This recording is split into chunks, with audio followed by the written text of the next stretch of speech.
Assalamualaikum warahmatullahi wabarakatuh. Innal hamdalillah nahmaduhu wa nasta'inuhu wa nastaghfiruh wa na'udzu billahi min shururi anfusina wa min sayyiati a'malina may yahdihillahu fala mudhillalah wa may yudlil fala hadiyalah. Allahumma shalli wa sallim wa barik ala sayyidina Muhammad wa ala alihi wa ashabihi ajma'in. Allahumma innaka afuwun tuhibbul afwa fa'fu anna. Semoga Allah yang maha menatap, yang maha menyaksikan, yang maha mengetahui segala-galanya mengaruniakan kepada kita Lailatul Qadar. Malam ini adalah malam ganjil ke-25 bersamaan dengan malam Jumat.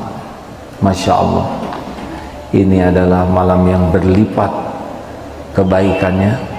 Rasulullah SAW sebelum Ramadan sudah sangat bersemangat, memasuki Ramadan lebih bersemangat lagi, lebih banyak lagi kebaikannya, dan 10 hari terakhir luar biasa melimpah ketaatannya, kesungguhannya dalam taqarrub kepada Allah Subhanahu wa taala.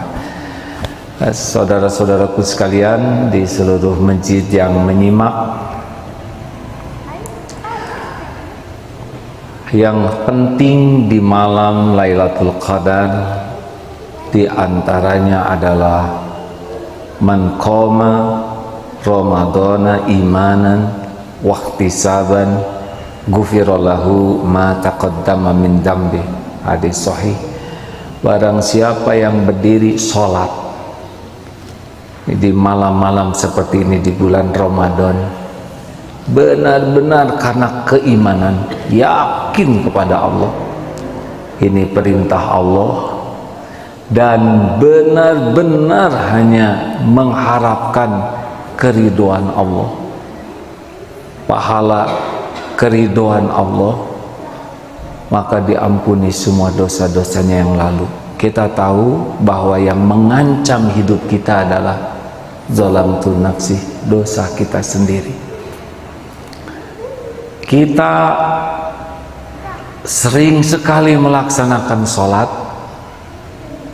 tetapi beranikah kita jujur melihat kualitas sholat kita? Pernahkah kita mengevaluasi seberapa khusyuk sholat kita ini? Padahal jelas bahwa Allah memerintahkan kita sholat itu bukan hanya fisik dan bibir, tapi kekhusyuan hatilah yang menentukan kualitas sholat. Bisa dibantu?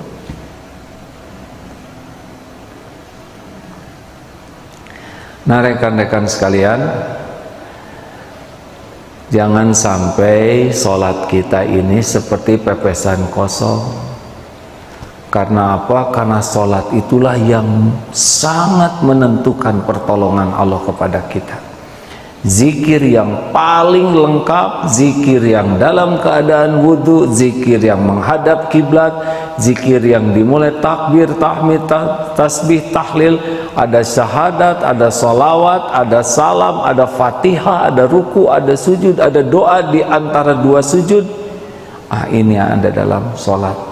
Makanya kalau kita tidak serius tentang sholat, maka kita tidak serius tentang pertolongan Allah.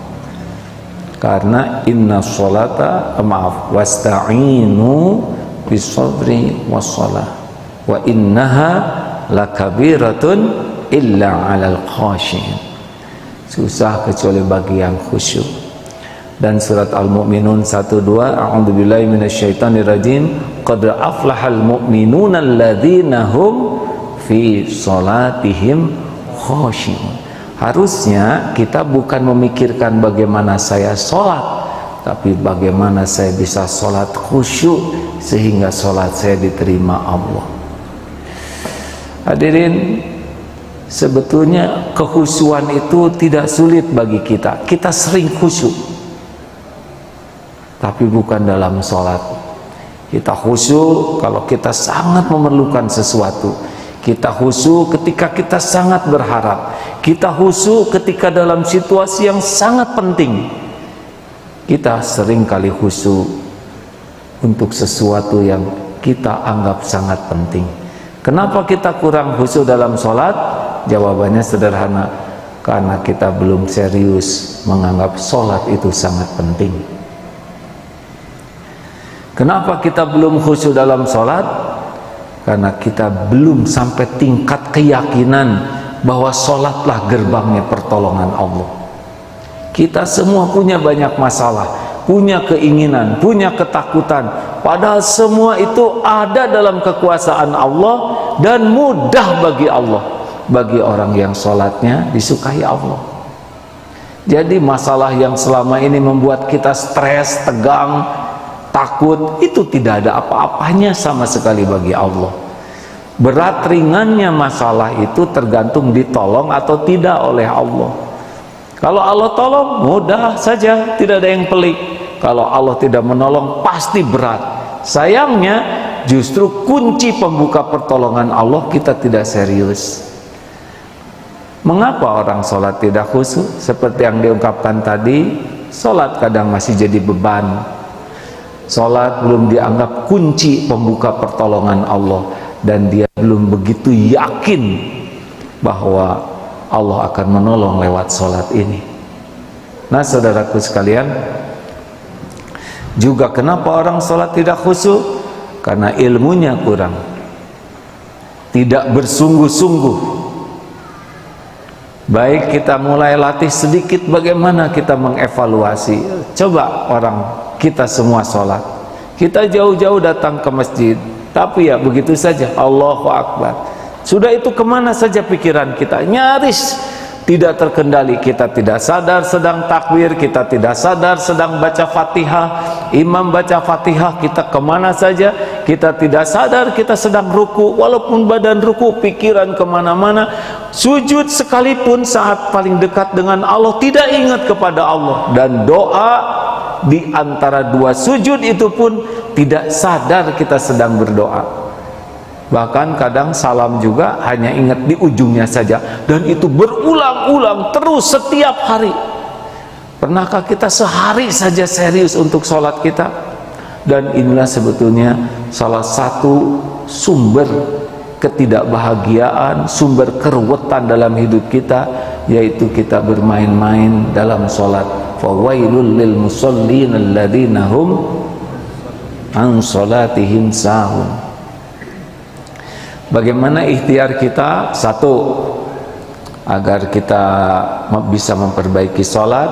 Yang pertama, kita memang harus yakin bahwa tidak ada yang bisa menolong kita menyelesaikan apapun, mencukupi keperluan kita, memenuhi keinginan kita, melindungi, kecuali hanya Allah saja. Dan sholat adalah salah satu gerbang. Jadi seperti punya kunci yang bisa membuka, terbukalah ampunan, kasih sayang, rezeki, kecukupan, petunjuk. Ini sholat. Hadirin sekalian, kalau kita bahas keutamaan sholat, dahsyat sekali. Salah satu yang paling fenomenal adalah al-mu'minun tadi. Kesuksesan, kebahagiaan, itu dari sholat yang khusyuk. Jadi kita harus kalau mendengar sholat, ini gerbang pertolongan Allah, ini masalah saya akan dapat solusi, ini jalan keluar yang bisa saya dapatkan, ini adalah perlindungan yang bisa saya peroleh. Apapun ada dalam genggaman Allah, dan Allah menjanjikan memberikan kepada orang yang sholatnya bagus. Memperbaiki sholat, Allah yang memperbaiki urusan kita, bukan kita yang memperbaiki diri. Nanti Allah membimbing kita bisa memperbaiki banyak hal. Gerbangnya sholat. Kalau yakin seperti itu, maka mengingat sholat, datang waktu sholat, semangat sekali, sebagaimana semangatnya orang yang akan dapat THR besar. Dua, kuncinya adalah persiapan. Gagal dalam persiapan mempersiapkan kegagalan. Persiapan apa yang terpenting? Ilmu. Buka kembali ilmu sholat. Kita sering sholat tidak mengerti yang kita baca, tidak paham artinya sholat. Fatihah juga tidak mengerti, Subhana rabbiyal azim juga tidak paham. Bagaimana kita bisa menikmati? Buka kembali buku bacaan sholat, pelajari sampai kita yakin dari iftitah sampai salam kita mengerti bacaan kita. Lalu bagaimana aturan-aturan sholat? Pelajari kembali. Benar ada beberapa perbedaan pendapat untuk hal-hal yang cabang, jangan pernah jadi masalah karena Allah melihat hati dan amal kita. Sepanjang bisa dipertanggungjawabkan, jangan diperdebatkan. Persiapan apalagi? Persiapan wudhu. Seseorang yang wudhunya ala kadarnya, yakin sholatnya ala kadarnya. Seseorang yang wudhunya asal-asalan, yakin itu sholatnya asal-asalan. Karena kalau wudhunya baik tanpa berlebihan, ya, sesuai dengan tuntunan Allah Maha melihat. Allah tahu kita ingin sholat khusyuk. Allah tahu kita bertekad untuk sholat khusyuk. Dan Allah juga tahu kita sedang belajar dan berwudhu dengan baik. Sela-sela jari kaki semuanya dibersihkan tanpa berlebihan, tanpa was-was, ya. Kemudian dipersiapkan selanjutnya persiapan waktu, selalu berusaha awal waktu, selalu berusaha berjamaah. Bila memungkinkan di masjid, cari yang paling utama tempatnya. Persiapan pakaian yang paling layak menghadap kepada Allah, yang kita jamin kehalalannya, tidak ada gosok. Allah mengetahui apa yang kita pakai, Allah juga menyaksikan bagaimana kita mempersiapkan diri menghadapnya. Allah yang menguasai pikiran dan hati kita, mudah bagi Allah untuk membuat kita lebih khusyuk di dalam sholat. Apalagi yang kita lakukan sesudah persiapan baik, maka mulailah lakukan sholat dengan tumanina, tenang, jangan tergesa-gesa. Kalau tenang, beda rasanya hadirin. Maaf, bandingkan ini. Bismillahirrahmanirrahim. Alhamdulillahirabbil alamin arrahmanirrahim maliki yaumiddin iyyaka na'budu wa iyyaka nasta'in. Kita saja ngobrol dengan orang tidak pernah seperti itu. Rabbi firi warhamni wajhuni wafani wajibni wahdini wafini wafin Allah subhanahu wa ta'ala. Allah baratahiyatun barakatuh salam. Kita juga tidak pernah meminta ke orang dengan seperti itu. Coba saja saudara ngobrol dengan seperti itu. Kita akan menghadap kepada Allah, penguasa langit bumi yang menggenggam segala-galanya. Allah pencipta kita, Allah yang memiliki diri-diri kita, Allah yang selalu mengurus kita setiap saat, Allah yang memberikan karunia, Allah yang menutupi aib, Allah yang tahu keperluan kita, Allah subhanahu wa ta'ala yang menggenggam apapun yang kita perlukan, apapun yang membahayakan kita, semuanya ada dalam kekuasaan Allah sepenuhnya. Allah subhanahu wa ta'ala. Jadi ini luar biasa hadirin. Kita datang kepada orang baik, baik sekali kepada kita, yang selalu memberikan hadiah, yang mau menjaga, yang mau melindungi dan penuh kasih sayang, yang memberi kepada kita tanpa pamrih. Kita pasti suka datang ke orang itu dan betah untuk dekat dengannya, karena tidak ada kata-kata yang menyakiti, tidak ada perbuatan yang melukai. Betah kita dekat dengan orang yang sangat baik, sangat penyayang, sangat dermawan, sangat melindungi. Itu manusia yang pasti banyak terbatasnya. Allah pemilik segala-galanya. Makanya tingkat keyakinan seseorang kepada Allah itulah diantara yang menentukan tingkat kehusuan. Makin kurang yakin, ya makin biasa saja. Makin yakin, makin serius sholatnya. Jadi kalau ingin tahu tingkat keimanan seseorang, lihat saja diantaranya dalam sholatnya. Lalu apalagi? Lakukan dengan tenang. Allahu Akbar. Kalau tenang, beda rasanya. Usahakan setiap bacaan, setiap gerakan hadir diri kita. Jadi jangan sampai nyeplos. Seperti membuka brankas tuh, ceklek, takbirnya dapat, basmalahnya dapat, hamdalahnya dapat, terus setiap ucapan tuh hadir. Nah, maka tingkatan selanjutnya adalah tadabbur. Usahakan sambil kita membaca, sambil hadir hati kita memahami. Bismillahirrahmanirrahim, dengan menyebut namamu bersamaan itu ya. Wahai yang maha pengasih, maha penyayang. Alhamdulillahi rabbil alamin, segala puji bagimu Rabb semesta alam. Kalau kita paham itu Fatihah saja sudah ada kenikmatan tersendiri, karena setiap bacaan kita dijawab oleh Allah. Demikianlah dalam keterangan Rasulullah SAW, Alhamdulillahi rabbil alamin, hambaku memujiku. Ar-Rahmanir-Rahim, hambaku memuliakanku. Maliki yaumiddin, hambaku mengagungkanku. Iyyaka na'budu wa iyyaka nasta'in. Ini antara aku dan hambaku. Allah menjanjikan akan mengabulkan. Ihdinas siratal mustaqim. Allah berikan apa yang diminta. Bayangkan kita minta petunjuk kepada Allah, petunjuk seperti orang-orang yang diberi nikmat oleh Allah, para nabiyin, siddiqin, syuhada, solihin, orang-orang yang diberi nikmat, bukan orang-orang yang dimurkai Allah dan bukan orang yang sesat. Itu saja ya, ketika Fatihah saja kalau hadir hati kita dan yakin Allah sedang mendengarkan, Allah sedang mengamati kita, menyaksikan, memperhatikan kita, sambil kita baca tumanina, sambil kita pahami artinya, sambil kita yakini bahwa Allah Subhanahu wa taala sedang memperhatikan kita dengan sangat spesial.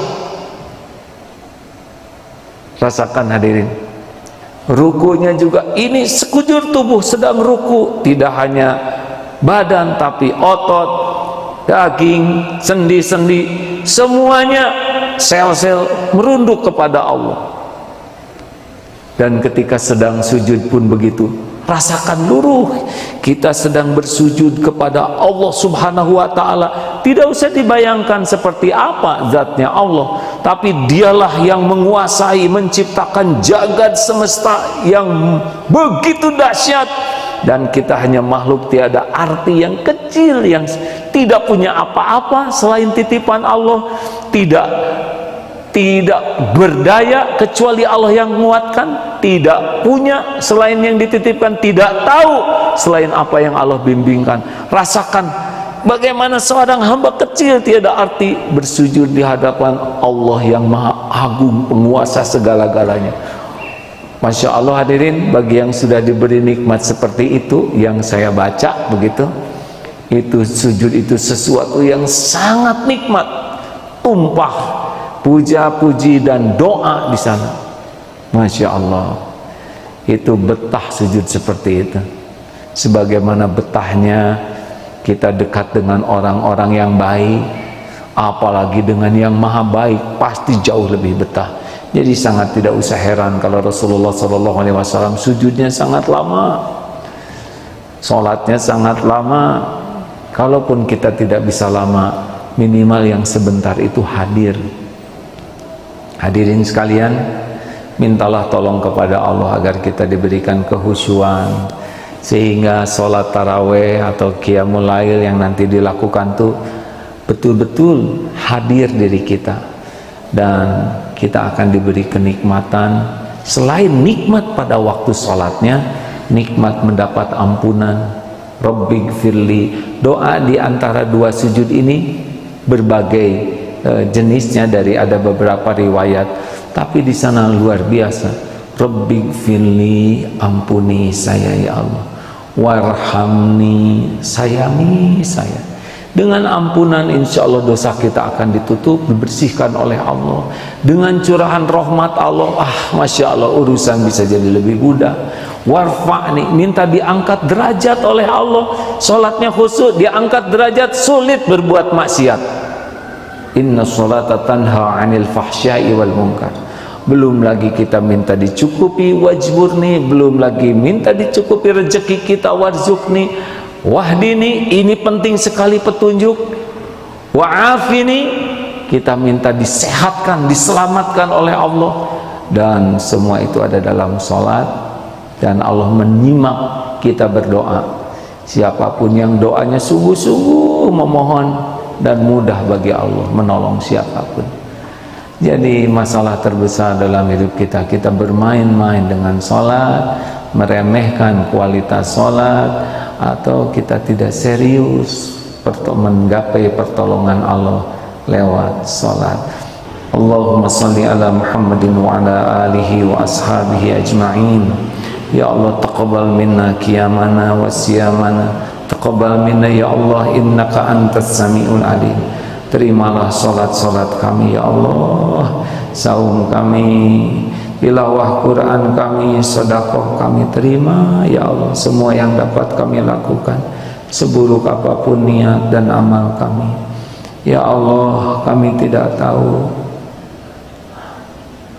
apakah tahun depan kami masih hidup, atau ini yang terakhir kalinya menikmati jamuan Ramadan. Berikan kesempatan ya Allah,